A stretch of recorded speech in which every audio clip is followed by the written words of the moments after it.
Breaking news at the top of the hour. Reports are coming in now telling us that the U.S. national debt is now a reported $29 trillion and counting. I'm Trey DeGarmo alongside the always fantastic Corbin Kamradt. Make sure to stay with us at the Financial News Network for all the latest on the debt crisis.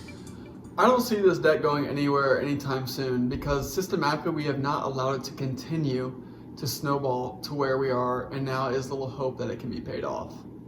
Okay, to piggyback on that sentiment, how did we get into this situation? So, the underlying problem is that we have not had a budget surplus in over 20 years, and the deficit has only gotten worse and worse as time goes on. Well, that's not always a bad thing, right?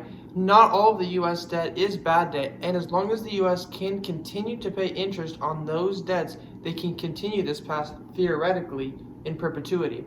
And 67% of the U.S. debt is held internally, and compared to other countries, our debt to GDP ratio isn't even that bad. And it's helped by the fact that we have the biggest GDP in the world. Yes, but as the problem goes unaddressed, it gets worse and worse. Mandatory government spending on programs like Social Security and Medicare are at the root of the spending program, along with an overbloated military funding year to year. The U.S. also spends almost $400 billion alone in interest payments on the national debt. This financial mess costs up to hundreds of billions of dollars every year, and we do nothing about it.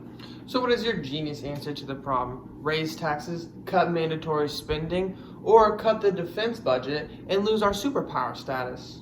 I think that the best solution is to get rid of some of this debt and to be more strategic with our government spending. We may never be able to get into a budget surplus, but there are still things we can do to get going in the right direction. We are the second biggest exporter in the world, and we could use more of this money to pay off some of our debt while still keeping our military with this high spending.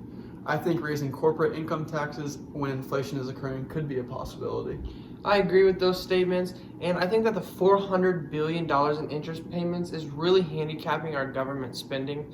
I think increased income taxes is very realistic as long as trying to increase trade with other countries. Yeah, I completely agree with that statement. And that's all the time we have here today. Make sure to tune in next week as we talk about the next big financial crisis. I'm Corbin Kamradt with Financial News Network alongside Trey, the great DeGarmo, and we will see you next time.